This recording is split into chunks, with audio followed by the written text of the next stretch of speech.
الحمد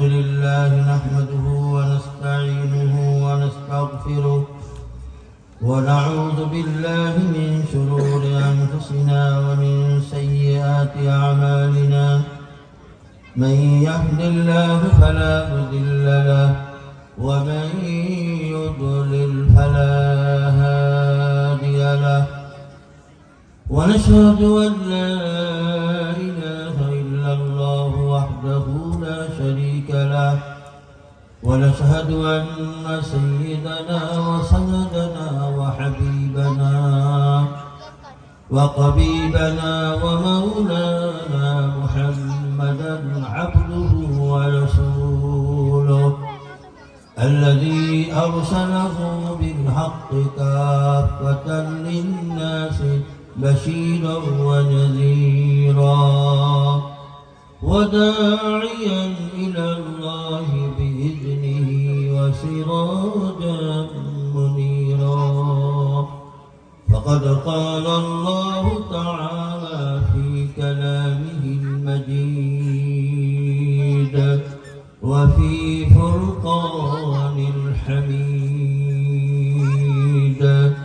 أعوذ بالله من الشيطان الرجيم بسم الله الرحمن الرحيم إن الله وملائكته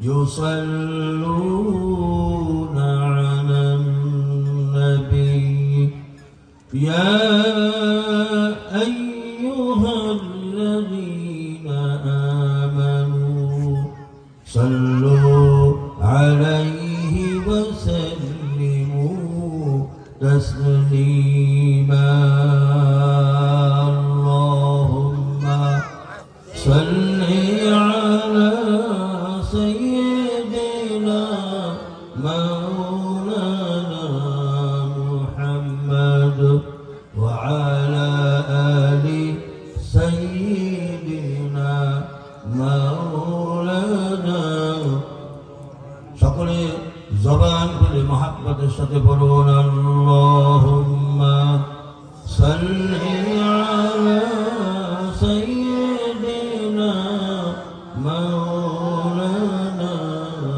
মুহাম্মদ ওয়া আলা আলি সাইয়্যিদিনা মাওলানা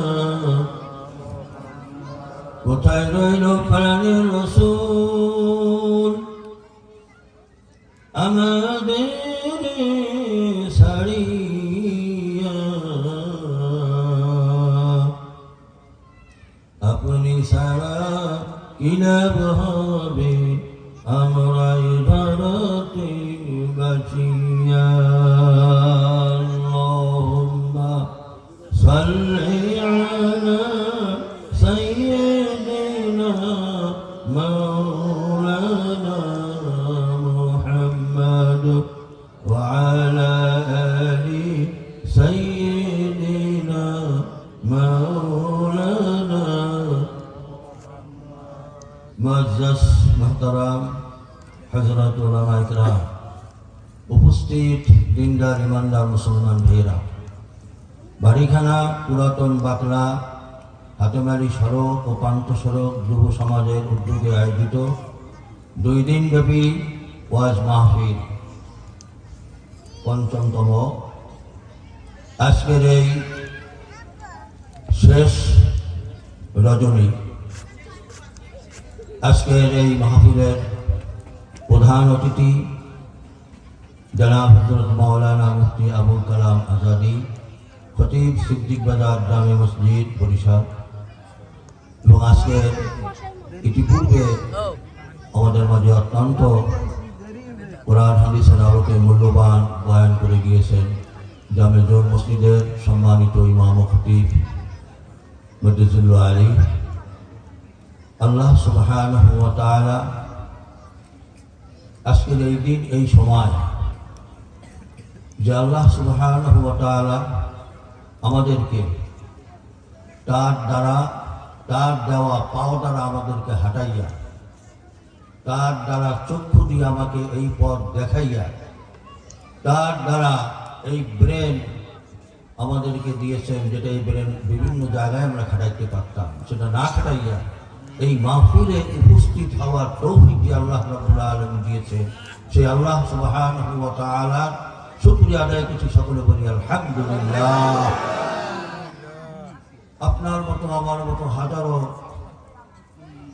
যুবক, হাজারো বৃদ্ধ মানুষ রয়েছে, তাদেরকে আল্লাহ রাব্বুল আলামিন পা দিয়েছেন, হাত দিয়েছেন, চোখ দিয়েছেন, দিমাগ দিয়েছেন, কিন্তু তাদের ভিতর থেকে যে আল্লাহ সুবহানাহু ওয়া তাআলা আমাদেরকে তার কোরআন কারীমের এই মজলিসে আসার বসার তৌফিক দিয়েছেন, এজন্য আল্লাহ পাকের আরেকবার শুকরিয়া আদায় করি, বলি আলহামদুলিল্লাহ।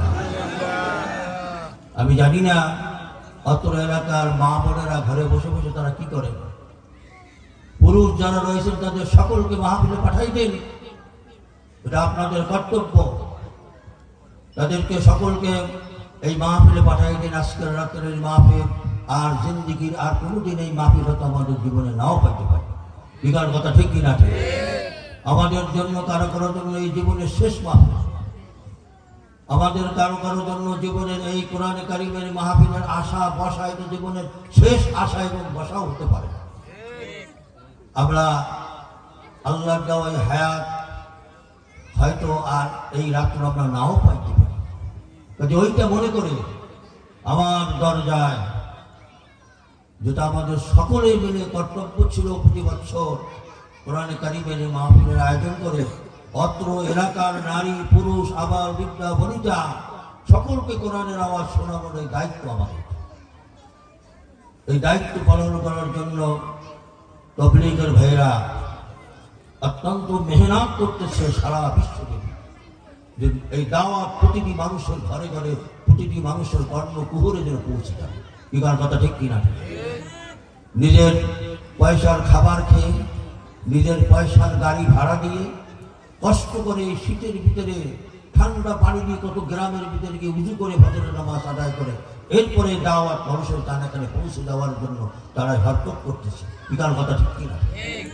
কাজেই আপনার আমার বাড়ির দরজায় যে সকল যুবকরা অত্যন্ত পরিশ্রম করে একটি মাহফিল আয়োজন করতে গেলে 5 দিন 7 দিন 10 দিন পরিশ্রম করা লাগে, এমনি এমনি হয় না।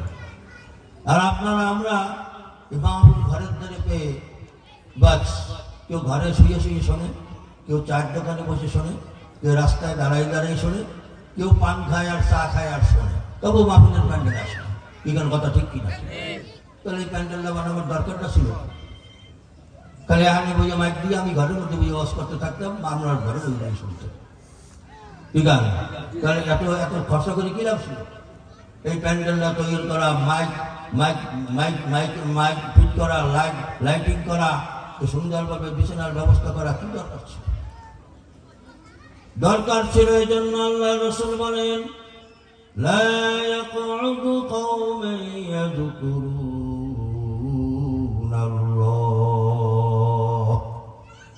ইল্লা খাফফাতুহুমুল মালায়েকা ওয়া গাশিয়াতুহুমুর রাহমাহ ওয়া নাযালাত আলাইহিমুস সাকিনা।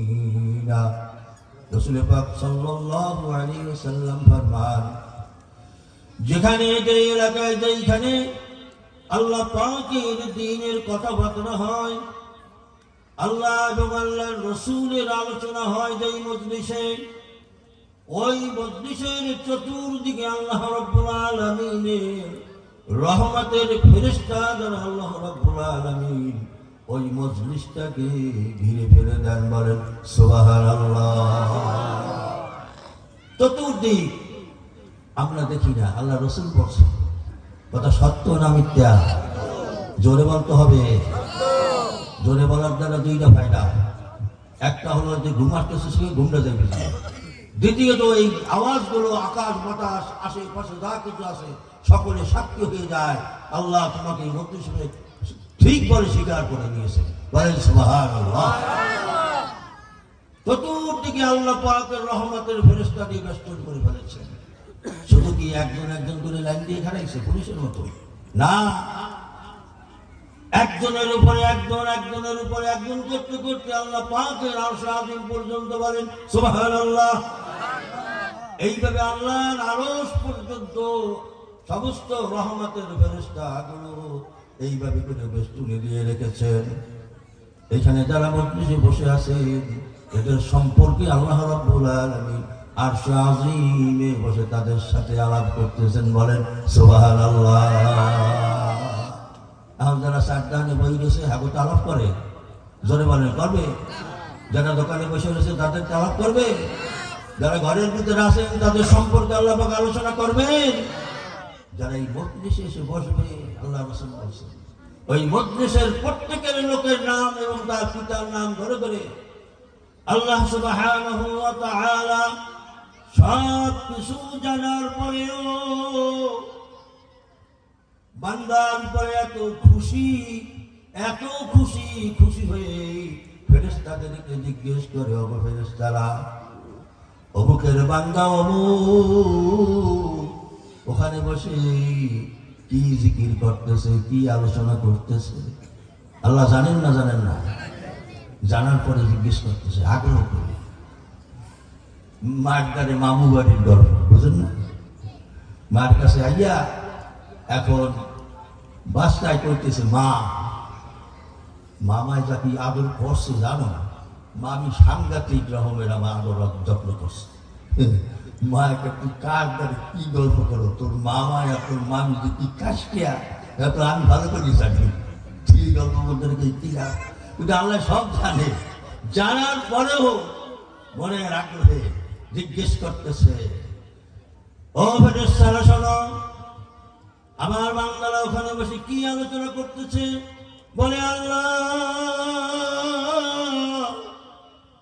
তোমার বান্দারা অমুকের পিতা অমুক, তাহলে এখানে একাত্রিত হয়ে তোমার গুণগান তারা করতেছে।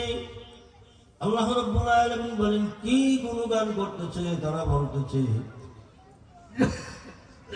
কিভাবে তোমার হুকুম মানবে, কিভাবে তুমি তাদেরকে নাজাত দিবে, এই সমস্ত আলোচনাগুলো তারা করতেছে। আল্লাহ রাব্বুল আলামিন বলেন, কেন তারা এই আলোচনা করতেছে? বলে দেন, দুনিয়ায় শান্তি এবং আখিরাতে কেমনে মুক্তি পাবে এবং তারা জান্নাতের অধিবাসী কেমন করে হবে, এই চিন্তা ফিকির, এই মুযাকারা তারা ওই আলোচনা ওই মজলিসে পড়ে করতেছে। আল্লাহ রাব্বুল আলামিন বলেন, ফেরেশতারা তারা কি আমাকে দেখছে? কয় না। তারা কি আমার জাহান্নাম দেখছে? কয় না। যদি তারা দেখতো, আল্লাহ যদি তোমাকে দেখতো আর জাহান্নামের আযাব যদি তারা দেখতো, তাহলে একটি মুহূর্ত তোমার জিকির থেকে ইবাদত থেকে তারা গাফিল থাকতো না। আল্লাহ রাব্বুল আলামিন বলেন, ও ফেরেশতারা শুনে রাখো, আজকের ওই মজলিসে ওই প্রান্ত সড়ক, বাড়িখানা সড়ক, যুব সমাজের উদ্যোগে আয়োজিত যে কোরআন কারীমের মাহফিলে যে সমস্ত আমার বান্দা বান্দীগুলো উপস্থিত হয়েছে, তোমরা সাক্ষ্য থাকো, তাদের জিন্দেগীর তামাম গুনাহগুলি আমি মাফ করে দিলাম। এখনো ঘরে বসে থাকবা? তাড়াতাড়ি আসো, এই নিয়ামত হাতছাড়া হয়ে যাইতেছে। মা বোনেরা, প্রত্যেক পুরুষের ঘর থেকে বের করে দাও, সবাইকে মজলিসে পাঠাই দাও। মুহূর্তের ভিতরে আজকের এই মজলিস শেষ, এরপরে পুরা কপাল হয়ে যাবে সবাই। এই মজলিসে যারা না আসবে তাদের জন্য কিন্তু খুবই দুঃখজনক, খুবই মানমান্তিক কিন্তু দিনটা, রাতটা কিন্তু আজকে চলে যাবে। হয়তো আর এই নিয়ামত আমাদের জীবনে আর হইতে আমরা নাও পাইতে পারি। এই জন্য বলছি যে যেখানে আসেন তাড়াতাড়ি করে জান্নাতের বাগানের ভিতরে আসে বসে যান। আল্লাহ আমাদের সকলকে কবুল করুন, বলুন আমিন। যারা এখনো আসতে পারেনি, আল্লাহ পাক আমাদের সকলকে খুব তাড়াতাড়ি এই মজলিসের ভিতরে জান্নাতের বাগানের ভিতরে বসে আল্লাহ পাকের রহমতের বেষ্টনীর ভিতর থেকে নিজেদের জিন্দেগির তামাম গুণাগুলি মাফ করে আমাদের আখিরাতের পাথেও জোগাড় করে এখান থেকে যাওয়ার তৌফিক আল্লাহ পাক আমাদেরকে দান করে দিন, বলুন আমিন। আসুন ভাইরা আমার, যার জন্য এখানে আমরা উপস্থিত হয়েছি প্রচন্ড ঠান্ডার ভিতরে, সেই রবকে আমাদের সর্বপ্রথম চিনতে হবে। তিনি আমাদের মালিক, যিনি আমাদের সকলের মালিক। ওই মালিককে সর্বপ্রথম যদি আমরা না চিনি, তার মালিকের গোলামি আমরা কেমনে করব? বান্দা হিসাবে তার বন্দিগি, দাস হিসাবে তার দাসত্ব, গোলাম হিসাবে তার গোলামি আমাদেরকে করতে হবে। কার? জোরে বলেন কার? আরো জোরে। আল্লাহ। ওই আল্লাহর বান্দা হিসাবে আমাদের বন্দেগী করতে হবে, ওই আল্লাহর দাস হিসাবে আমাদের দাসত্ব করতে হবে, ওই আল্লাহর বান্দা হিসাবে আমাদের বন্দেগী করতে হবে। যদি এইটা করতে পারি, তাহলে আমি সত্যিকারে আমার রবের গোলাম হয়ে গেলাম। তিনি আমাদের সৃষ্টিকর্তা, তিনি আমাদের রক্ষাকর্তা, তিনি আমাদের পালনকর্তা, সৃষ্টিকর্তা, রক্ষাকর্তা, পালনকর্তা। তিনি আমাদেরকে সৃষ্টি করেছেন। কে সৃষ্টি করছে? আল্লাহ। পৃথিবীতে এমন কে আছে ইচ্ছে করে একটি সন্তান বের করে আনতে? আছে এমন ক্ষমতা কেউ? জোরে বলেন আছে? কেউ ক্ষমতা না। আজকে আমার কাছে একজন আসছে, আগামী সপ্তাহে তার ডেলিভারি, এই সপ্তাহে পেটের ভিতরে বাচ্চা মরে গেছে। বুঝলেন কিছু? আজকে দুদিন আগে তার সন্তান পেটের ভিতরে মরে গেছে, আগামী সপ্তাহে তার ডেলিভারি। কি ওখান থেকে বাঁচাবার মতো কারো শক্তি হলো না? কারো শক্তি নাই। এই জন্য সৃষ্টিকর্তা কে? আরো জোরে বলেন কে? আল্লাহ। কিভাবে তিনি ওখানে রাখছেন চিন্তার বিষয়। সেইখান থেকে কিভাবে আবার আল্লাহ রাব্বুল আলামিন দুনিয়ায় আমাদেরকে নিয়ে আসছেন। এই সৃষ্টিকর্তা, রক্ষাকর্তা আমাদেরকে বিপদে আপদে মুসিবতে আমাদেরকে যিনি রক্ষা করেছেন তিনি কে? পালন কর্তা, আমাদেরকে তিনি পালছেন। মায়ের অন্তরের ভিতরে এমন রহমত, এমন রহম, এমন দয়া আর মায়া আল্লাহ রাব্বুল আলামিন দিয়ে দিয়েছে। বাচ্চা যখন কথা বলতে পারে না, বাচ্চার কান্নার আওয়াজে মায় বোঝে বাচ্চার খিদা লেগে গেছে। বলেন সুবহানাল্লাহ। ইনি হলেন আমাদের মালিক। বাচ্চা যখন কান্দে, কান্দার ভাঙ দেখে মা বোঝে বাচ্চার শরীরের ভিতরে কি অসুস্থ। তাড়াতাড়ি করে তাকে ডাক্তারের কাছে নিতে হবে, তাড়াতাড়ি করে তাকে ঠান্ডার থেকে গরমের ভিতরে নিয়ে তাকে হেফাজত করতে হবে। এই মনোভাব, এই মনোমানসিকতা সৃষ্টি করে যিনি দিয়েছেন তিনি হলেন আমাদের মালিক। তিনি কে? আল্লাহ। এরপর আমাদেরকে পালন করছে, আমাদের খাবারের ব্যবস্থা করে দিয়েছে, আমাদের চিকিৎসার ব্যবস্থা করে দিয়েছে, আমাদের দুনিয়ায় চলার মতো সমস্ত ব্যবস্থা আল্লাহ সুবহানাহু ওয়া তাআলা করে দিয়েছে। আল্লাহ বলেন, দুনিয়ায় যা কিছু তোমরা দেখো সব কিছু সব তোমাদের জন্য সৃষ্টি করছে, মানুষের জন্য। কাদের জন্য সৃষ্টি করছেন? আমাদের জন্য সৃষ্টি করছে। যা কিছু তোমরা দেখো সব কিছু বান্দা তোমাদের জন্য আমি সৃষ্টি করে দিয়েছি। তোমাদের প্রয়োজনে এই সমস্ত জিনিসগুলো লাগবে সব আমি দিয়ে দিয়েছি। আরে সেটা তো খাওয়ানোর কথা বাদ দেয়। আমাদের প্রয়োজন যে সমস্ত জিনিসগুলো মেইন জিনিস, এই সমস্ত জিনিসের ভিতরে এক নম্বর হলো হায়াত, শ্বাস নিঃশ্বাস যেটা আমরা ফেলি, এই শ্বাস নিঃশ্বাস যেটা ফেলি আবার উঠাই আমরা, এইটা যদি কোনো দোকানে যদি বিক্রি হইতে আর যদি কিনলে যদি আমাদের আইনে যদি বাঁচতে হইতে কন যে এত বড় কোটিপতি হই ঘরে দিয়ে যাওয়া লাগবে 2 দিনের মধ্যে। দিনের কথাটা ঠিক কিনা? এই শ্বাস নিঃশ্বাস কি কোনো ড্রাম ভরা আছে? কোনো দোকান নেই পাওয়া যাবে? কোনো জায়গায় পাওয়া যাবে না। এটা আল্লাহ পাকের হাতে রাখছে, কোনো বান্দার হাতে দেয়। এই চক্ষু একবার যদি চোখের যদি শেষ হয়ে যায় বিভিন্ন প্রোগ্রাম ল্যান্সের কাছে দিয়ে লাগার যায়, কিন্তু আল্লাহর দেওয়া জিনিসের মতো আর হবে? কোনোদিন হবে না। পা হাঁটার জন্য যে পা দিয়েছেন আল্লাহ সুবহানাহু ওয়া তাআলা, এই পা যদি একটা যদি অকেজ হয়ে যায়, প্লাস্টিকের পাওয়া যেই পাওই লাগায়, আল্লাহর দেওয়া পায়ের মতো আর পা হবে না। সবকিছু বাদ দিয়া যে আল্লাহ রাব্বুল আলামিন এই ব্রেনটা দিয়েছে, কত কিছু চিন্তা ভাবনা করি আমরা, কত রকমের পদ্ধতি আমরা করে কত জিনিস আমরা আবিষ্কার করি। এই ব্রেনটা যদি একটি মুহূর্তের জন্য যদি একটু স্ক্রিপ্টটা ঢুল করে দেয়, অল্প একটু যদি কানা দিয়ে যদি আল্লাহ রাব্বুল আলামিন ব্রেনের এক কোণা দিয়ে যদি একটু ঢিল করে দেয়, তাহলে আমরা সাথে সাথে বলবো হাফ ম্যাক হয়ে গিয়েছে। বিজ্ঞান কথা ঠিক কিনা? মুহূর্তের ভিতরে সব কিছু এলোমেলো হয়ে যাবে। একটায় 2টা দেখবে, 3টায় 6টা দেখবে, এইরকম ব্রেনের ভিতরে কোনো কাজ করতে আসে না, সব কিছু আসে।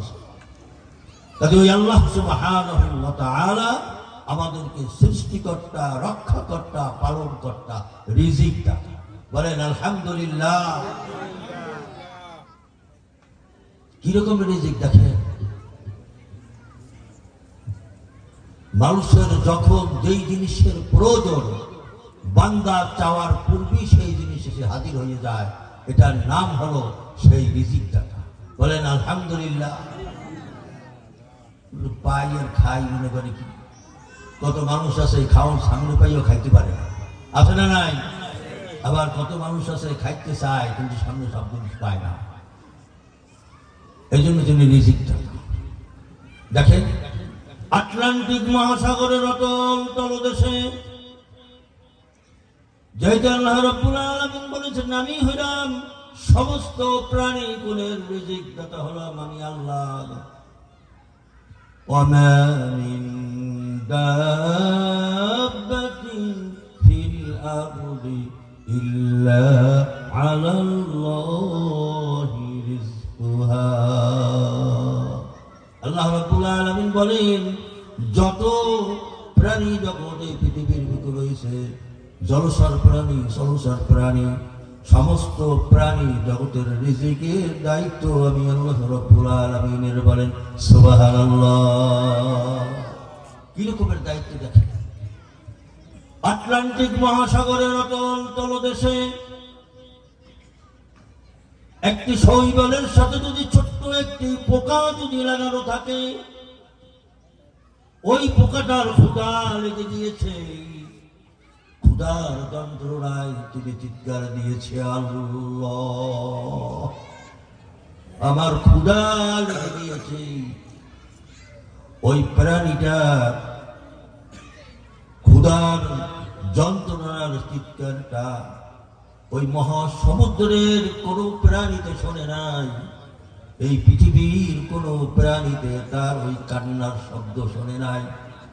কিন্তু মুহূর্তের ভিতরেই আরশ আজিমের মালিক আল্লাহ রাব্বুল আলামিনের কর্ণকুহরে গিয়ে পৌঁছে গিয়েছে। বলেন সুবহানাল্লাহ।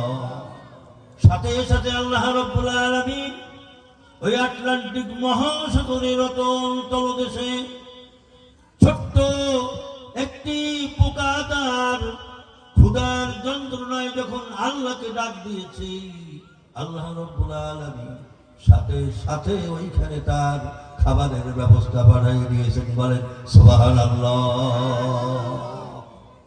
এর নাম হলো রিজিকদাতা। রিজিকের মালিক কে? আল্লাহ। যেই রিজিকের জন্য সারাদিন পরিশ্রম, কঠিন পরিশ্রম,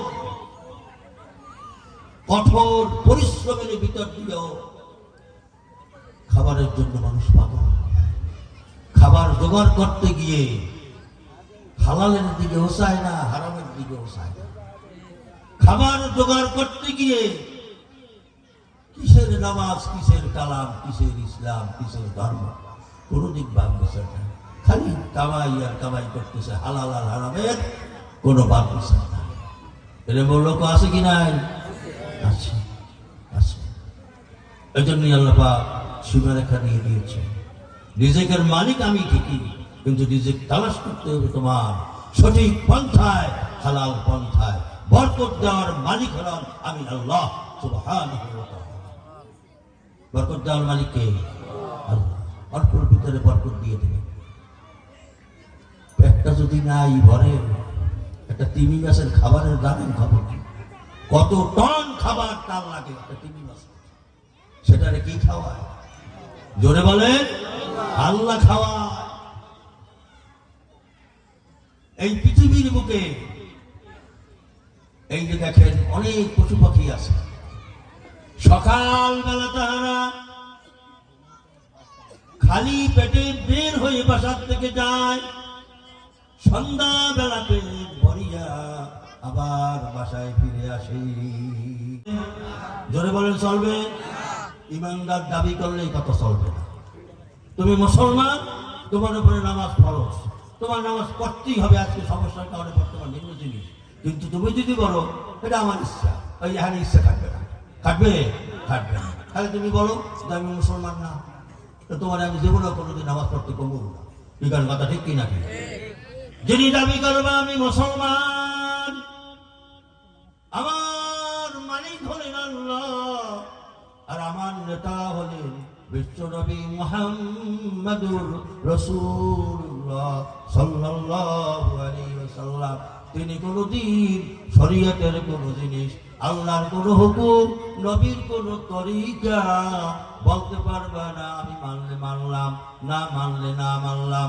এ কথা বলার কোন অধিকার তোমার আর কিন্তু নাই।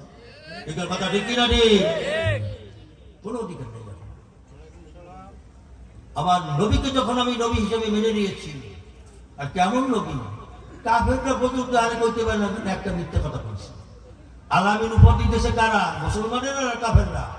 কাফেররা উপর দিতেছে আলামিন, সত্যবাদী। তো চিন্তা করে দেয়, ওই নবী আমাদের নেতা, ওই নবী যা করার জন্য বলে গিয়েছেন আর যা করার জন্য নিষেধ করে দিয়েছেন, ওই কথাগুলো যারা বলবে তাদের সাথে আমরা থাকবো, আর কারো সাথে থাকবো না। এটার কথা ঠিক কি রাখি? ওই নবীর কথা অনুযায়ী নবী যেটা বলে গেছেন ওই কথাগুলোই যারা বলবে, ওই পথে যারা চলবে, সেও নিজেও চলে, অন্যকেও সেই পথে পরিচালিত করার জন্য চেষ্টা করতে থাকে, আমরাও তাদের দলে আসি। এটার কথা ঠিক কিনা? ওদের কোনো দল নেই। তখন তারা ইমানদার, ইমান নাই, বেঈমান, কাফের, মুশরিক, ফাসিক, এরকম আল্লাহ হিজই করি। আমরা পারবো? স্বাধীনতা, স্বাধীনতা মানে কি? আপনি যা খুশি হইয়ে করবেন, হয়ে যাবে। স্বাধীনতার একটা সীমারেখা আছে, ওই দাগে পাওয়া দেওয়া যাবে, রাগে রেগে পাওয়া দেওয়া যাবে না, কিন্তু এর ভিতরে থাকতে হবে, গণ্ডির ভিতরে থাকতে হবে। আমি মুসলমান, আল্লাহ আমাকে কি করার জন্য বলছেন, রসুলের মাধ্যমে রসুল কিভাবে করছেন, সব প্র্যাকটিক্যাল সারা জিন্দেগি তা দেখাই গিয়েছে। এটার কথা ঠিক কি না? ওইটাই হলো আমার আদর্শ। ওই আদর্শ অনুযায়ী আমার জীবন যাপন করতে হবে। ও ভাইয়া, স্বাধীনতা মনে করলে আপনি ইচ্ছে করলে একটা মাইয়া রাস্তা দিয়ে হাঁটতে দেখতেছে, ভালো লাগছে আপনার, দুটোই আপনি শুভ দেবেন, তাহলে আমার স্বাধীনতা হইবে না। চলাফেরা, কথাবার্তা, সামাজিকতা একটা সীমারেখা কে দিয়েছে? আল্লাহ কোরআনে দিয়ে দিয়েছে। শাহরু রমাদানাল্লাযী উনজিলা ফীহিল কুরআন হুদাল লিন্নাস ওয়া বায়্যিনাতিন মিনাল হুদা ওয়াল ফুরকান। আল্লাহ রাব্বুল আলামিন পবিত্র মাহে রমজানে কোরআন শরীফ অবতীর্ণ করেছেন। এই কোরআন শুধু মুসলমানের জন্য না, সমস্ত মানুষের জন্য আল্লাহ রাব্বুল আলামিন এই হেদায়েতের দুরন্ত কোরআন আল্লাহ পাক নাযিল করে দিয়েছেন। বলেন আলহামদুলিল্লাহ। এবং হুদাল লিন-নাসি ওয়া বায়িনাতিন মিনাল হুদা ওয়াল ফুরকান। আল্লাহ পাক বলেন কোরআনের অপর নাম আল্লাহ পাক বলে দিয়েছেন ফুরকান। কি নাম? এক নাম কোরআন, আর এক নাম কি? ফুরকান। আল্লাহ বলছেন ফুরকান শব্দের অর্থ হলো যেই জিনিসে পার্থক্য সূচিত করে। পার্থক্য কি? কোনটা হালাল, কোনটা হারাম, কোনটা ধরতে হইবে, কোনটা ছাড়তে হইবে, কোনটা ন্যায়, কোনটা অন্যায়, কোনটা আমার দেখতে হবে, কোনটা দেখার থেকে আমাকে বিরত থাকতে হবে, কোন জায়গায় আমার যাইতে হবে, কোন জায়গায় আমাকে দাওয়াত থেকে বিরত থাকতে হবে, কোন জিনিস আমার খেতে হবে, কোন জিনিস খাওয়ার থেকে আমার বিরত থাকতে হবে, কোন কথা আমার বলতে হবে, কোন কথা বলার থেকে আমাকে বিরত থাকতে হইবে। এইটার নাম হলো ফুরকান। অর্থাৎ এই কোরআনে কারিমের ভিতরে আল্লাহ রাব্বুল আলামিন আমাদের জীবন যাপন করার জন্য কি করব আর কি ছাড়ব, কি ধরব আর কি ছেড়ে দেব, সব কিছু আল্লাহ রাব্বুল আলামিন বলে দিয়ে আমাদেরকে মুসলমান হিসেবে কবুল করে নিয়েছেন। বলেন সুবহানাল্লাহ। এটা হলো মুসলমানের কাজে। এখন আর আমাদের কোনো ইচ্ছা নাই, ওই আল্লাহর ইচ্ছায় আমাদের জীবন যাপন করতে হইবে। তার কারণ এই জীবনটা দিয়েছেন কে? আল্লাহ। কথা বলার শক্তি কে দিয়েছেন? আল্লাহ। চোখ দিয়ে দেখার শক্তি কে দিয়েছেন? আল্লাহ। সব কিছু আমার আল্লাহ দিয়ে, আল্লাহ নিয়ন্ত্রণ করার জন্য এগুলোকে চক্ষু, হাত, পা সব জিনিসগুলো নিয়ন্ত্রণ করতে হবে। আমি যারা খুশি তার একটা বুঝিয়ে দিতে হবে, আমার ইচ্ছা। এগুলো ঠিক আছে, তোমার যখন ইচ্ছা আমিও তোমার চক্ষু দিয়ে দিই। ভালো সমাজ শৃঙ্খলা থাকতো না, বিশৃঙ্খলা হতো, বিশৃঙ্খলা ঘটতো সমাজের মধ্যে। এটা আল্লাহ পাক জানাই দিয়েছে, এইটা করবা, এইটা করবা না, এইটা ধরবা, এইটা ধরবা না, এটা দেখবা, এটা দেখবা না, এটা মানুষের প্রতি মন্তব্য করবা, এই যে এই খারাপ মন্তব্য মানুষের প্রতি করবা না। যেহেতু তোমরা একজন আরেকজনের প্রতি ভালো চিন্তা ভাবনা করো, যেহেতু তোমরা পরস্পরে একে অপরের ভাই। ইন্নামাল মুমিনুনা ইখওয়ানুন ফাসলিহু বাইনা আখাওয়াইকুম। আল্লাহ রাব্বুল আলামিন বলেন পরস্পর মুমিনরা তোমরা একে অপরের ভাই, একজন আরেকজনের দোষ তালাশ করিও না, তার ভালোর জন্য তোমরা কামনা করিও। করি হইয়া একজন আরেকজনের ভালো কামনা করি তো নাই, বরং ওটা যাতে বিপদে পড়ে, মুসিবতে পড়ে, শেষ হয়ে যায়, এই হারা দিনের মনে মনে কামনা হয়। যেহেতু খালি দোষ খুঁজিত, আল্লাহ দোষ খুঁজতো না, ওর ভিতরে ভালো কি আছে এইটা দেখো। এমন কোনো মানুষ নাই যার ভিতরে কিছু না কিছু গুণ আছে। এখানে আছে না? একটা থাকলেও আছে, ওইটার দিকে তাকাও, ওইটা তুমি ধরো, তোমার যতগুলো গুণ আছে তার সাথে ওইটাও যোগ করো, আর একটা তোমার গুণের সংখ্যা বেড়ে যাবে। এটার কথা ঠিক কিনা? কিন্তু তা ঠিক আমরা খালি দোষ তালাশ করি, গোপনে কি করছে, হ্যান্ড করছে, জ্ঞান করছে, সব দোষ তালাশ করি। দোষ তালাশ করতে করতে করতে করতে এমন একটা পর্যায়ে আমরা এই বুঝছি, এই যে ধরনের রাজনীতি, কিসের রাজনীতি? ভাই এক করে তিন ভাই, তিনজনে তিন দল করে, একজন করে আওয়ামী লীগ, একজন করে বিএনপি, একজন করে জাতীয় পার্টি, একজন করে জামাত, এই সমস্ত করে। যখন যে ক্ষমতায় আসে এই সময় এক ভাই আর এক ভাই বাস কেন্দ্র কোথায় যাবে? এখানে কথা ঠিক কিনা? আসে না নাই? নিজের আপন ভাই, এরপরে আপন ভাই ছাড়াও এলাকার ভাই বা প্রতিবেশী এবং সমস্তই তো আমাদের ভাই ভাই। রাজনীতির কারণে যদি এই দুনিয়ার স্বার্থের জন্য, যদি রাজনীতির জন্য যদি একজন আর একজনের বিপদে পড়লে, তাহলে যদি দেখা যায় কুয়ার ধারে গেছে, ও আমার বিরোধী, যা ঠেলা দিয়ে পাও দিয়ে লাঠি দিয়ে কুয়ার মধ্যে ফেলাই, এখানে কথা ঠিক কিনা? এই তো আমার চরিত্র। এই রাজনীতির কপালে পিছাবাড়ি, আরো জনে বলে এই রাজনীতির কপালে কি পিছাবাড়ি।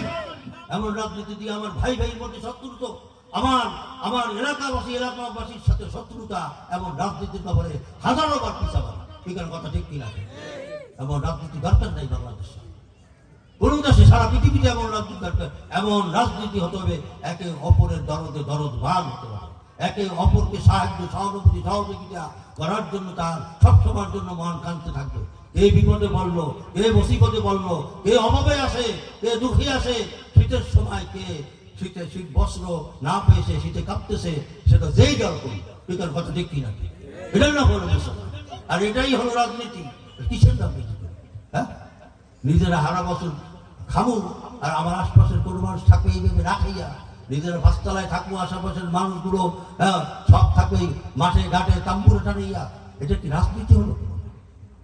এমন রাজনীতি আমাদের দরকার নাই। যেমন আছে আমরা মানুষ কল্যাণে নিজেরা ভাই ভাই মিলেমিশে আত্মীয় স্বজনের ভিতরে সুখ শান্তির মতো থাকবো, এটাই হলো আমাদের কাম। দেখেন, প্রতিটি মানুষ যার ভিতরে খারাপ আছে, ওই খারাপটার ভিতরেও কিন্তু ভালো আছে যদি আমরা চিন্তা করি।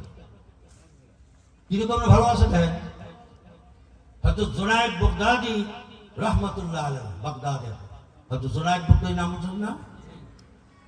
উনি একদিন রাস্তার দিকে হাঁটতে দেখতে আসে, দেখি ঠিক বাজারের রাস্তার একটা গাছের সাথে একটা লাশ ঝুলেই রাখছে, হাত কাটা, পাও কাটা, সমস্ত অঙ্গ প্রত্যঙ্গ গুলো তার কাটা, খালি লাশটা ঝুলেই রাখছে। উনি এই অবস্থা দেখে লাশটার সামনে গিয়ে গেল, গাড়ি ডাকলো, দেন হাত পা সব কিছু কাটা, এই লাশটাকে হারিয়ে এইভাবে টানাই রাখার অর্থটা জিজ্ঞেস করলো, ভাই ঘটনা কি? এই লাশটা এখানে টানাই রাখার কারণটা কি? হাত নাই, পা নাই, চোখ নাই, হ্যাঁ, এইভাবে টানাই রাখার। হুজুর শোনেন, এই লোকটা এমন মারাত্মক চোর ছিল, একবার চুরি করার পরে ধরা পড়ার পরে তার একটা হাত কেটে দেওয়া হলো। কিছুদিন যাওয়ার পরে সে আবার চুরি করছে, বড় চুরি করছে, করার পরে হ্যাঁ ওই হাতের উল্টা ডান হাত কাটছে, এবার বাম পা কেটে দিচ্ছে। এরপরে কিছুদিন যাওয়ার পরে আবার চুরি করছে, মানে চুরির নেশা করে ছাড়তেই পারে। চুরির প্রতি তার এত ইমান, এমন ইমান মজবুত চুরির প্রতি, বলছেন ইমান তো বলছেন, চুরির উপরে তার এমন ইমান মজবুত আর ছাড়তেই পারে। ও চিন্তা করছে যে জীবন ভর যতদিন বাইসে থাকবে এই চুরি আমি আর ছাড়বো না। এই জন্য তার এই অবস্থা, এই জন্য তার লাশটা এখানে টানাইছে, কেউ যেন আর জীবনে কোনোদিন আর চুরি না করে। হযরত জুনায়েদ বাগদাদি রাহমাতুল্লাহ আলাইহি এই কথা শোনার পরে ওই লাশটার পায়ে গিয়ে চুমু খাইলেন। উপস্থিত জনগণ আশ্চর্য হয়ে সকলে জিজ্ঞেস করলেন, হুজুর কেমন কামটা আপনি করলেন? এই চোরের পায়ে আপনি কেন চুমা খাইলেন? আজকে আমাদেরকে বলে যেতে হবে। জুনায়েদ বাগদাদি রাহমাতুল্লাহ আলাইহি বললেন, শোনো,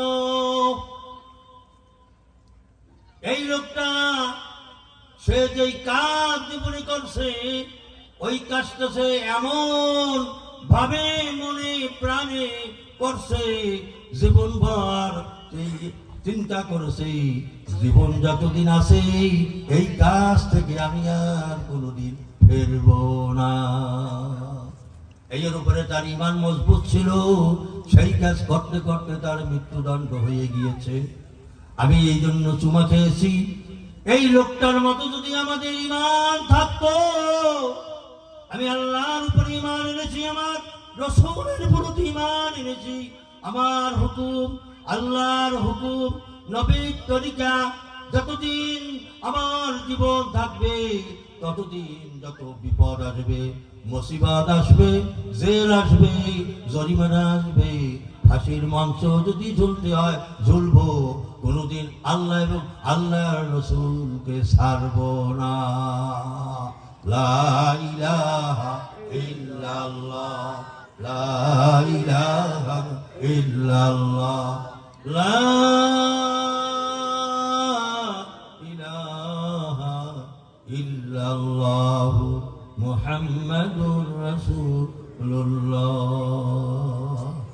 খারাপ জিনিসের মধ্যেও দিয়ে যদি কোনো বান্দা যদি চিন্তা করে ভালো জিনিসের, ওইটা খারাপ জিনিসের মধ্যে দিয়াও ভালো জিনিস চিন্তা করিয়া আনিয়া তার জীবনে ওইটা সফল কাম হয়ে যায়। পিতার কথা ঠিক কিনা? জোনাই পুত্রটি বলছে, দেখো সে চুরির উপরে তার এমন মজবুত ঈমান ছিল যে আমাকে কেউ সরাইতে পারবে না। আমার হাত কাটো কাটো, পাও কাটো কাটো, আমার চক্ষু উঠাও, আমার কল্লা কেটে দাও, কিন্তু আমি তারপরে চুরি ছাড়বো না।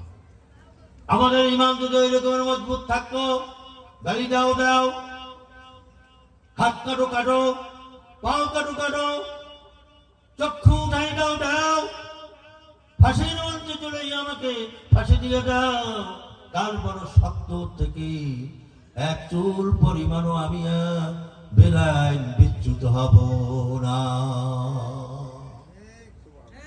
পারবো?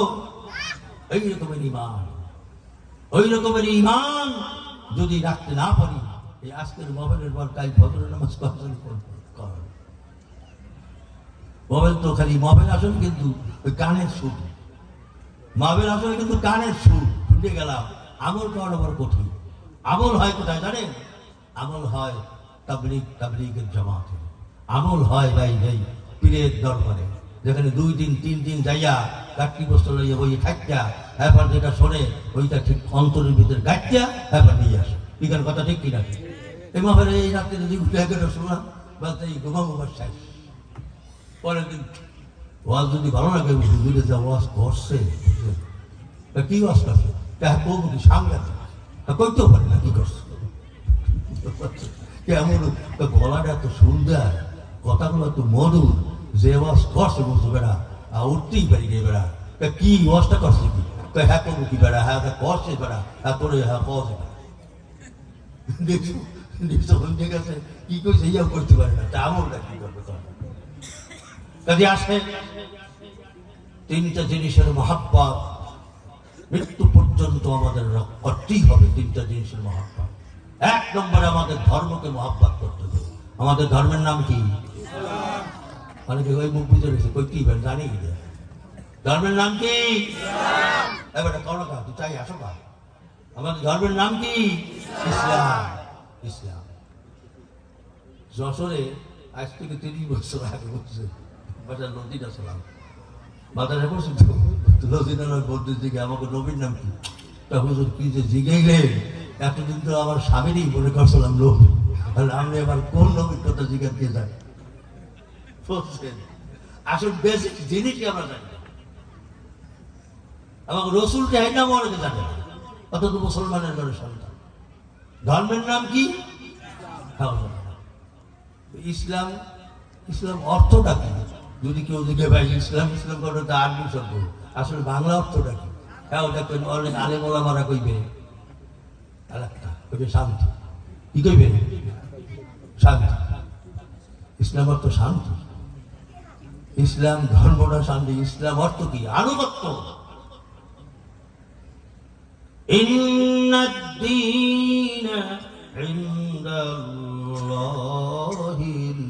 ইসলাম। ইসলামই তো বুঝাইতে পারি না। ইসলামের সঠিক দাওয়াতটা এখনো আমাদের সারা বাংলাদেশে সবার কাছে পৌঁছতে পারিনি। আরে বলে ইসলাম ইসলাম কি সেই ইসলাম হইবে না? ওরা এত বছর ক্ষমতায় থাকতে সব দুয়ারে দুয়ারে যাইয়ে যা কিছু করছে না, আমরা তো ক্ষমতায় একবারও গেলেন না, একবারে কমে যাইয়ে ইসলাম পৌঁছবে। ইসলামের দাওয়াতই তো পৌঁছতে পারি না সকলের কানে কানে। বহুত মানুষ আছে আমাদের ইসলামই বোঝে না। ইসলাম যে আমাদের ধর্ম, কর্মই তো ধর্ম। ইসলাম কর্মই তো ধর্ম, দেড় টাকা ভরে লাগে এটা কিন্তু। ইসলাম হলো আনুগত্য। পাশে কার আনুগত্য? আল্লাহ এবং আল্লাহ রসুলের আনুগত্য করতে হবে। এর নাম হলো ইসলাম। এইটাই হলো আমাদের ধর্ম। বলেন আলহামদুলিল্লাহ। আর জোরে বলেন আলহামদুলিল্লাহ। আমার ধর্মকে আমার অন্তরের অন্তঃস্থল থেকে মৃত্যু পর্যন্ত আমাকে ভালোবাসতে হবে। 2 নম্বরে হলো মা এবং বাবা, পিতা এবং মাতা, এদেরকে জীবন ভর ভালোবাসতে হবে। বলেন সুবহানাল্লাহ। আরে ভাই, মা আর বাবারে ভালোবাসবেন না তো কারে ভালোবাসবেন?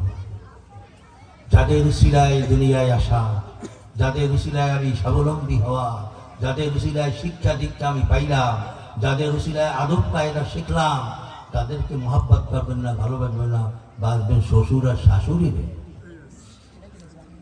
বাস্তবে মা এবং বাবা পিতা মাতাকে ভালোবাসতে হইবে জীবন ভর। 3 নম্বরে আমার জন্মভূমিকে আমার ভালোবাসতে হবে। যেই জায়গায় আমি, যেই ভূমিতে আমি জন্মগ্রহণ করেছি, ওই ভূমিকে আমার সবচেয়ে অন্তরের অন্তঃস্থল থেকে আমাকে ভালোবাসতে হবে। 3টা জিনিস ওয়াজ করতে সব মনে রাখতে পারবেন না, এই 3টা জিনিস মনে রেখেছি। কয়টা জিনিস ভালোবাসতে হবে? 1 নম্বরে আমার ধর্মকে আমার ভালোবাসতে হবে। সব কিছুর চাইতে আমার ধর্মকে আমি ভালোবাসবো। যত জুলুম আসুক, অত্যাচার আসুক, গাল আসুক, মন্দ আসুক, যা কিছু আসুক, আমার ধর্মকে আমি ছাড়বো না। এখানে কথা ঠিক কিনা? ঠিক পারবো সবাই? আরো জনে বলেন পারবো। 1 নম্বরে আমার ধর্ম ইসলামকে আমার জীবন ভর যা কিছুর বিনিময় হোক আমি এটাকে শক্ত করে মজবুত করে আমি ধর্ম ছাড়বো না। 2 নম্বরে আমার পিতামাতাকে যত বড় যা কিছু ভালোবাসার লোক আসুক, আসুক আর না আসুক, আমার মা বাবাকে সবথেকে বেশি ভালোবাসবো। বলেন ঠিক কিনা? ঠিক। অন্তরের অন্তঃস্থল থেকে এই কথাটি ভালোবাসতেই হবে মা বাবাকে। আমি তো আমার জীবনে দেখি না যত মানুষ এই বড় বড় অফিসার হয়েছে, দেশের বড় হয়েছে, মা বাবার সাথে বেয়াদবি করে হয়েছে, এমন তো আমি দেখিনি। তো আপনাকে জানা আছে তো? মা বাপকে সেবা করছে, যত্ন করছে, আদর করছে, মহাব্বত করছে, এরপরে আল্লাহ তাদেরকে বড় মর্যাদা দিয়েছে। এই জন্য মা বাপকে জীবন ভর ভালোবাসে। খবরদার কোনো প্রতারণায় পড়িয়া, কোনো চক্রান্ত পড়িয়া, কারো এই রকমের সিন্ডিকেটের মধ্যে পড়িয়া মা বাপকে ছাড়বেন না কোনোদিন। খবরদার মা বাপকে ভালোবাসবেন। মায়ের বাবা একটু হাত তুলে দোয়া, চোখের পানি এত দামি আল্লাহর কাছে। পর্দা ছাড়া, বিনা পর্দায় ডাইরেক্ট আল্লাহর কাছে পৌঁছে যায়। এই জন্য বলছি আমার ভাইয়েরা, আমার মা বোনেরা, একটু হয়নি কথায় কথায় কথায় মা বাবার সাথে রাগান্বিত হয়ে উঠি। একটু হইলি মা বাবার সাথে আমি তাদেরকে কটু কথা বলে মনের ভিতরে ব্যথা দেই। সামনাসামনি না বললেও পিছনে একা একা বসে মা এবং বাবা চোখের পানি ছেড়ে দিয়ে কান্দে আর বলে, এই সন্তানটাকে নিয়ে কত কষ্ট আমি জীবনে করেছি, আজকে আমার মুখের সামনে, আমার সামনে মুখের উপরে আমাকে বেইজ্জতিমূলক কথা বলে ফেলেছে। এমন বাবাও আমি দেখেছি। দোয়ায় অনুষ্ঠানে গিয়েছি, দোয়া শেষ করার পরে তবারক দিয়েছে, প্যাকেট খুলিয়া তবারক বার করেছে, খাবে। হঠাৎ করে সে দেখলাম আর খায় নাই, আবার প্যাকেটের ভিতরে ভরিয়া রুমাল দিয়ে পেঁচাইয়া মানুষের চক্ষু লজ্জার থেকে গোপন করিয়া প্যাকেটটা বাড়ি নিয়ে এসেছে। জিজ্ঞেস করলাম, ভাইজান খুললেন, খাবেন করিয়া আবার খাইলেন না, প্যাকেট করলেন, আবার রুমাল দিয়ে পেঁচাইয়া আপনি ওইটা আবার নিয়ে যাইতেছেন, কারণটা কি? বললে, হুজুর, খালি হুজুর গাইয়ে দিয়ে চোখের পানি ছেড়ে দিয়েছে। আমি বললাম, কি ব্যাপারটা কি? বললে, হুজুর, ছোট্ট একটা বাচ্চা আছে, প্যাকেটের ভিতর থেকে যখন মিষ্টিটা বের করেছি মুখে দেব, হঠাৎ করে বাচ্চাটার কথা মনে পড়ে দিয়েছি, আর খাইতে পারি নাই, না খাইয়ে প্যাকেটের ভিতরে ভরিয়া রুমাল দিয়ে দিয়েছে, মানুষের জন্য কিছু মনে করতে না পারে, এই জন্য ওইটা নিয়ে ওই বাচ্চার মুখে দিয়ে দিব। ওই মা ওই বাবা যখন তাদের সাথে বেয়াদবি করে আর তাদের মনে কষ্ট দেয়, তখন আর মা বাবা সহ্য করতে পারে না। সহজে তো আল্লাহর কাছে বদদোয়া তো করি না, মনের কষ্ট চোখের পানি ছেড়ে দিয়ে দেখেন দোয়া করে, আল্লাহ আমার বাচ্চাটাকে, মাবুদ আমার ছেলেটা, আমার মেয়েটাকে আল্লাহ তুমি হেফাজত করিও। এই জন্য বলছি, খবরদার জীবন ভর যতদিন আল্লাহ বাসায় রেখে মা বাপকে কোনোদিন হাতছাড়া করবেন না, যেখানেই থাকেন, যে জায়গায় থাকেন। নবীর সাহাবী হয়েও যদি মা বাবার সাথে যদি অন্যায় করে, মারাত্মক জিনিস। হাদিস শরীফের ভিতরে আসছে, আলকামা রাদিয়াল্লাহু তাআলা আনহু রাসূলের জবরদস্ত একজন সাহাবী ছিলেন। গানে সব গায়, মানুষের উপকারে কোনো জায়গায় সে পিছপা হয় না। কিন্তু একটা জিনিসের অভাব ছিল, সেটা ছিল তার মায়ের সাথে সে খুব খারাপ ব্যবহার করত, দুর্ব্যবহার। মৃত্যুর যখন পরোয়ানা জারি হয়ে গিয়েছে, বিছানায় কাতরাইতেছে, ওই অবস্থায় আশেপাশের লোকেরা যখন তাকে কালেমার তালকিন দেওয়ার জন্য চেষ্টা করতেছে,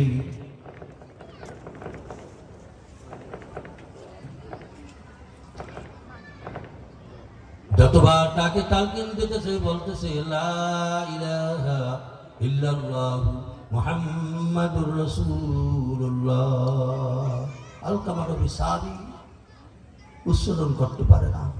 আল্লাহু আকবার। নবীর সাহাবী কালেমা উচ্চারণ করতে পারে না। দৌড়ে সাহাবায়ে কেরামরা চলে গেলেন আল্লাহর রাসূলের কাছে। রাসূল, আলকামা আপনার সাহাবী মৃত্যু সজ্জায় পড়েছে, অথচ তার জবান থেকে কলেমা বের হয় না। আল্লাহ রাসূল লগে লগে হযরত বেলাল সহ আরো কয়েকজন সাহাবীকে পাঠাইলেন, দেখো কি অবস্থা তার। যাইয়া শুনল আলকামা তার মায়ের সাথে খুব খারাপ ব্যবহার করেছে। আলকামার মায়ের কাছে যাইয়া সাহাবীরা জিজ্ঞেস করলো, তোমার ছেলের কি অবস্থা? আমার ছেলে সব দিক দিয়ে ভালো, কোন দিক দিয়ে আমার ছেলে খারাপ না। ইবাদতে, বন্দেগীতে, দানে, সাদকায় সব দিকে আমার ছেলে ভালো, কিন্তু আমার ছেলে আমার সাথে ভালো ব্যবহার করে না। এই ভালো ব্যবহার করার না কারণে আমার মনে এত কষ্ট, কষ্টের কথা আমি কেউকে বলতে পারি নাই, শুধু একমাত্র আমার আল্লাহর কাছে আমি বলেছি। এই কথা গিয়ে রাসূল পাক সাল্লাল্লাহু আলাইহি ওয়াসাল্লামের কাছে সাহাবায়ে কেরামরা বলল, আল্লাহর রাসূল বললেন, আলকামার মায়ের কাছে আমাকে নিয়ে যাও। রাসূল পাক সাল্লাল্লাহু আলাইহি ওয়াসাল্লাম আলকামার মার কাছে খবর দিল, আল্লাহর রাসূল আসতেছে। বললেন, না, আল্লাহর নবী যেন কষ্ট করে আমার বাড়িতে যেন না আসে। রাসূল তখন বলল, তার যদি না আসতে বলো আমি বলে দিই, তাকে তোমরা বলো তোমার ছেলেকে এখন তুমি হয় মাফ করে দাও, আর যদি তুমি মাফ না করো তোমার ছেলে কিন্তু জাহান্নামের আগুনে জ্বলবে। তুমি যদি তাকে যদি মাফ না করো, কিছু লাকড়ি আনিয়া এখানে আগুন জ্বালাইয়া আমার নিজ হাতে তোমার ছেলেকে আমি পুড়িয়া দেব। এই কথা শুনিয়া মা তো বলল, ইয়া রাসূলুল্লাহ, ইয়া হাবিবাল্লাহ, কোশ্চিন কালে ওরা আমার চোখের সামনে এই আগুনের ভিতরে আমার ছেলে জ্বলে পড়ে ছারখার হয়ে যাবে, আমি মা হয়ে কোনোদিন সহ্য করতে পারবো না। আল্লাহ রাসূল বললেন, তাহলে তোমার ছেলেকে তুমি মাফ করিয়া দাও, বলো যে আমার ছেলে যে আমার সাথে অন্যায় করেছে, আমি আল্লাহর রাস্তে তাকে মাফ করিয়া দিলাম। তখন এই আলকামা রাদিয়াল্লাহু তাআলা আনহু মা তখন বললেন, ইয়া রাসূলুল্লাহ, আপনি সাক্ষ্য থাকে আমি আল্লাহর রাস্তে আমার আলকামাকে আমি আল্লাহর রাস্তে সব মাফ করে দিলাম। এরপরে হযরত আলকামাকে কালেমা পড়ানো বলল, পড়ো লা ইলাহা ইল্লাল্লাহু মুহাম্মাদুর রাসূলুল্লাহ, সাথে সাথে জবান থেকে আলকামার জবান থেকে কালেমা বের হয়ে গেল। বলেন সুবহানাল্লাহ। এই জন্য বলছি খবরদার ভাইরা, যতদিন আমার জীবন আছে ততদিন পর্যন্ত মা বাবার সাথে কোনোদিন বেয়াদবি যেন না হয়, তাদেরকে যেন ভুলে না যায়। হইতে পারে তোর কোনো সময় কথাবার্তা পরক্ষণেই সাথে সাথে তার সাথে মাপ চেয়ে নেব, সাথে সাথে মাপ চেয়ে নেব। না বাবা, আমার অন্যায় হয়ে গেছে, মাফ করে দাও। কোনো চক্রান্তে পড়িয়া, কোনো ষড়যন্ত্রে পড়িয়া খবর না, খবর না। এই শীতের ভিতরে ছোট্ট সময় হাঁটতে পারি না এখন পর্যন্ত, ওই সময় আমার কোলে কেটে নিয়ে রাত 12টা 1টার সময় থরথরে করে কাঁপতেছে জ্বরের চোটে, কম্বল পেঁচাইয়া গাড়ি না পাইলে হাঁটিয়া ওই ডাক্তারখানা যাইয়া ডাক্তারের উড়াইয়া এরপর আমারে সুস্থ করার জন্য আমার মা বাবা চেষ্টা করছে। এখানে কথা ঠিক কিনা ঠিক আমি তো জানি না। ওই মা বাবা আজকে অসুখে ভুগতে আছে, ওই মা বাবা আজকে রোগাক্রান্ত হয়ে বিছনায় কাতরাইতেছে। তুমি একবারও তার খোঁজ নেলা না, খবর নেলা না, একটু ঔষধ আনিয়া দিলা না, ঔষধের খরচ পর্যন্ত তুমি দিলা না। এই রকমের যেন অত্যাচার, এই রকমের যেন জুলুম কোন সন্তান যেন তার পিতা মাতার প্রতি যেন না করে। এই জন্য বলছি মৃত্যু পর্যন্ত মা বাপকে আমরা ছাড়বো না। রাজি আছি সবাই ইনশাল্লাহ? রাজি আছি সবাই ইনশাল্লাহ? যাদের মা বাবা নাই, চলে গেছে, খেদমত করার সুযোগ পাই নাই, ওই কবরের কাছে কি কবর জিয়ারত করবেন, আল্লাহর কাছে দোয়া করবেন, আর মা বাবার জন্য গরিব মিসকিনকে দান সদকা করে দিবেন সময় মতো, সুযোগ মতো। আর আল্লাহর কাছে বলবেন, আল্লাহ জানি না মা বাবার মনে কোনো কষ্ট আছে কিনা, আল্লাহ দয়া করে মেহেরবানি করে এই দান সদকাগুলো আমার মায়ের আমল আমার ভিতরে তুমি লিপিবদ্ধ করে দাও। 3 নম্বর হলো, যেখানে আমার জন্মভূমি, যেই ভূমিতে আমি জন্মগ্রহণ করেছি, ওই ভূমিকে, ওই দেশকে আমার ভালোবাসতে হবে মনে মনে প্রাণে। এটাই হলো আমার জন্মভূমি, এটাই হলো আমার মাতৃভূমি। যত কিছু হোক, আমার এই দেশেই আমার জন্ম, এই দেশেই হবে আমার মৃত্যু। এই ভালোবাসতে হবে জগৎকে। আল্লাহ রাসূল মক্কা থেকে যখন মদিনায় কাফেরদের অত্যাচারে টিকতে না পারে, আল্লাহ হিজরত করো। নবী যখন মক্কা ছেড়ে মদিনায় যায়, বারবার মাতৃভূমির দিকে নবী পিছন দিকে ফিরে ফিরে থাকা। আর বলছিল, হে কাবা, হে আমার জন্মভূমি, আজকে তোকে থাকতে, তোর কাছে থেকে আমি তোর খেদমত করতে চাইছিলাম, তোমার পাশে থেকে আমি ইবাদত বন্দেগী করতে চাইছিলাম। জীবনে কোনোদিন এই মক্কা আমার জন্মভূমি ছেড়ে আমি যাইতে চাইছিলাম না, কিন্তু তোমার কিছু বান্দারা আমার প্রতি এমন অত্যাচার জুলুম করেছে, আল্লাহ তুমি বলেছো যাও, আমি এই আমার জন্মভূমির জন্য মায়ায় কাঁদতে কাঁদতে চলে যাই, কিন্তু আল্লাহ তোমার কাছে একটি আমার ফরিয়াদ, যদি কোনোদিন যদি তুমি এই আমার জন্মভূমিতে যদি ফিরাই আনো, বাদশার মতো ফিরে আনবা, আমি আর প্রজার মতো ফিরে আসবো না। লা ইলাহা ইল্লাল্লাহ, লা ইলাহা ইল্লাল্লাহ, লা ইলাহা ইল্লাল্লাহ, লা ইলাহা ইল্লাল্লাহু মুহাম্মাদুর রাসূলুল্লাহ সাল্লাল্লাহু আলাইহি ওয়াসাল্লাম। শুনে, এই 3টা জিনিস মনে রাখবেন। আমার ধর্ম, আমার জীবন ভর আমি ধরে রাখবো, মহব্বত করবো, ভালোবাসবো। আমার পিতা মাতাকে আমি জীবন ভর ধরে রাখবো, মহাব্বত করবো, ভালোবাসবো। আমার জন্মভূমিকে আমি জীবনভর ধরে রাখবো, মহাব্বত করবো, ভালোবাসবো। কারণ কথা ঠিক কিনা, এই তিনটে জিনিস ধরে রাখবো। আসেন, এই যে মজলিসগুলোতে আমরা বসে রইলে আমাদের খুব শোনে। আল্লাহ রসুল সাল্লাল্লাহু আলাইহি ওয়াসাল্লাম একদিন সাহাবাদেরকে নিয়ে এক গিরিপথ দিয়ে হাঁটা শুরু করছে। আর পাথর কত দূর যাওয়ার পরে যায় পথটা একসে পাথর আর খালি পিছছে, হাঁটা যায় না, পুরোপুরি যায়।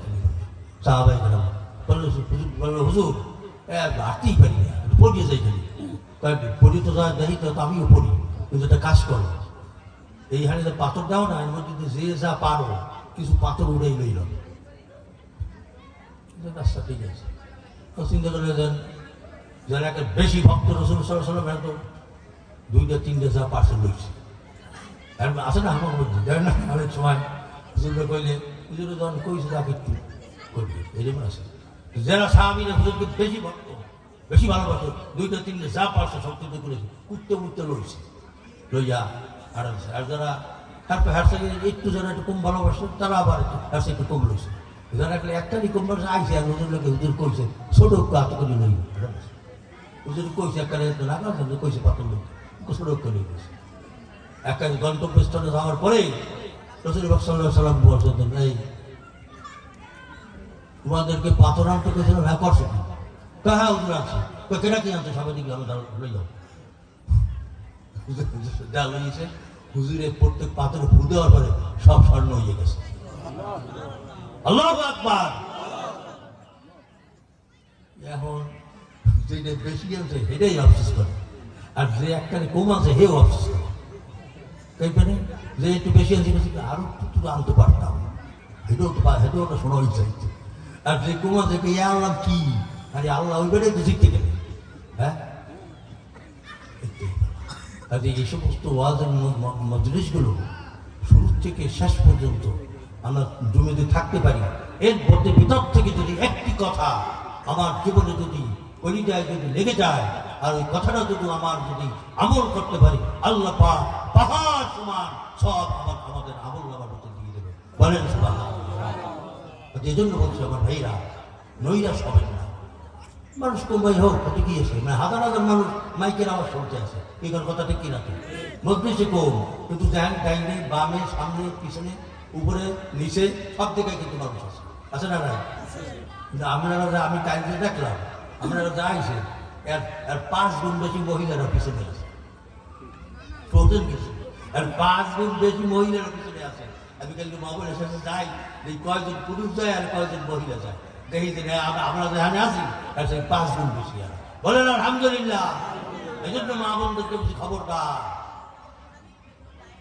সমাজে এমন একটা রীতি আর নীতি হয়ে গেছে, একটু ঝগড়াঝাটি 5 মিনিট খালি সংসার কেমনি সাজিয়ে দেবে এই চিন্তায় থাকে। এগুলোর কথা ঠিক কিনা?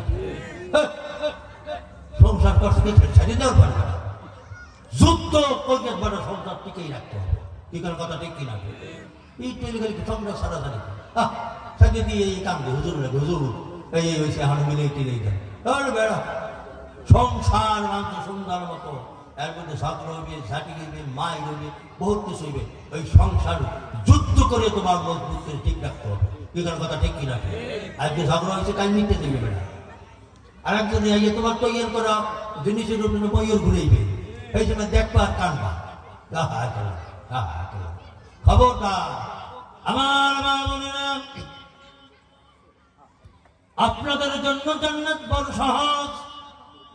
এই সহজ কাজ 3টা যদি আপনারা করতে পারেন, আল্লাহ রাব্বুল আলামিন আমাদের আপনাদের কাছে কোনো কৈফিয়ত চাবে না। 1 নম্বরে ঠিক মতো 5 ওয়াক্ত নামাজ সুন্দর মতো আদায় করবেন। আজকের থেকে নিয়ত করে নিন, আমি আর আগামী দিন ফজর থেকে আর 1 ওয়াক্ত নামাজ আর ছাড়ব না, 1 ওয়াক্ত নামাজ আমি আর ছাড়ব না, এই শপথ করে মনে মনে নেন। 2 নম্বরে আমার সতীত্বকে আমি হেফাজত করব, এইটার ভাগ আমি আর কাউকে দিব না। কারো সাথে নাফরমানি, কারো সাথে জেনা ব্যভিচারী করবো না। আমার সতীত্বকে আমি হেফাজত রাখবো, এটা একমাত্র মালিক হলেন আমার স্বামী, তিনি এটা পাবে। এইটার জন্য ভালো করে শপথ করে নে, আজকের থেকে আমি বিপর্দায় আর আমার সতীত্বকে আমি নষ্ট করব না। 3 নম্বরে হলো স্বামী যেই হোক মনে করতে হবে আমার স্বামী, স্বামীর খিদমত করতে হবে তোমার। স্বামীর যখন যেটা প্রয়োজন ওই প্রয়োজনের সময় তোমাকে হাত বাড়াই দিতে হবে। যেটা মেয়েরা আমাদের দেশে, অন্যান্য দেশের কথা বা আমাদের বাংলাদেশের মেয়ের মা বোনেরা তারা স্বামী ভক্ত হয়, তারা খুবই স্বামী ভক্ত হয়, এটা একটা ভালো দিক। স্বামী ভক্তদের জন্য, ওই মহিলাদের জন্য বলছি খবরদার, স্বামীর মনে কোনোদিন কষ্ট দিও না, কোনোদিন কষ্ট দিও না। মাঝে মাঝে ঝগড়াঝাটি যতটুকু হোক আবার নিজেরা সুতরাই সামলাই নেবে, কিন্তু স্বামীর মনে কখনো কষ্ট দিও না। যদি কষ্ট পেয়ে যায় কষ্ট দিয়াই ভালো, আবার একটু পরে সাথে সাথে তোমরা মিলেমিশে যাও। এই 3টি কাম তোমরা যদি আজ থেকে শপথ করে নিয়ে যদি ঠিক মতো করতে পারো, আল্লাহ রাব্বুল আলামিন তোমাদের জন্য জান্নাতের 8টি দরজা খুলে দিবেন। বলেন সুবহানাল্লাহ। আদি ইজ্জতের মালিক হলো আল্লাহ, আর জিল্লাতের মালিক হলেন আল্লাহ। আদি ইজ্জত সম্মান ওই আল্লাহর কাছে আমাদের চাইতে হবে, রিজিক দৌলত ওই আল্লাহর কাছে আমাদেরকে চাইতে হবে। এজন্য বলছি রাসূল পাক সাল্লাল্লাহু আলাইহি ওয়াসাল্লাম প্রতিটি পদে পদে আমাদেরকে সব কিছু হাতে কলমে সব কিছু তিনি দেখাই দিয়েছে। কাজে ওই অনুযায়ী আমাদেরকে আমল করতে হবে, আমাদের জিন্দেগি যাপন করতে হবে। আল্লাহ সুবহানাহু ওয়া তাআলা আমাদের সকলকে ইসলামের উপরে, আমাদের ধর্মের উপরে আমাদের মজবুত থাকার তৌফিক আল্লাহ পাক দান করুন। বলুন আমিন। আর জোরে বলুন আমিন। দেখেন, ধর্মের উপরে মজবুত থাকবে না তো থাকবে না। এগুলোতে হিন্দু, খ্রিস্টান, বৌদ্ধ ওরাও তো আমাদের দেশে আছে, আছে না নাই? ওরাও ধর্ম আছে না? কথা বলেন না, কা আছে কি নাই? আসে, হুজুর এসে গেছে। বাকি কথা সুন্দর মতো হুজুর বলবে। আমার অত্যন্ত প্রিয় ভজন মানুষ, খুব ভালো মানুষ, খুব ভালো বয়ান করেন। আপনার আশেপাশে যারা আসেন অনুরোধ করছি, ভাইরা সকলে এসে মজলিসে এসে মাঠের পিঠে এসে বসে, না দাঁড়াইয়ে সকলে এসে বসে। হুজুর এসে গেছেন, আমি শেষ করছি ওয়াখিরু দাওয়ানা আলহামদুলিল্লাহি রাব্বিল আলামিন। যে কথাগুলো আল্লাহ পাক আপনাদের সামনে আমাকে বলার তৌফিক দিয়েছে, এই কথাগুলোর উপরে সর্বপ্রথম আমাকে আমল করার তৌফিক দান করুক এবং সকলকে আমল করার তৌফিক দান করুন। বলুন আমিন। ওয়া আলাইনা ইল্লাল বালাগ।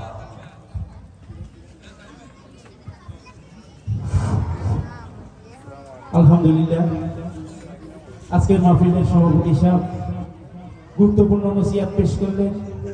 আল্লাহ তাআলা এই কথাগুলো বোঝার এবং আমল করার তৌফিক দান করুন।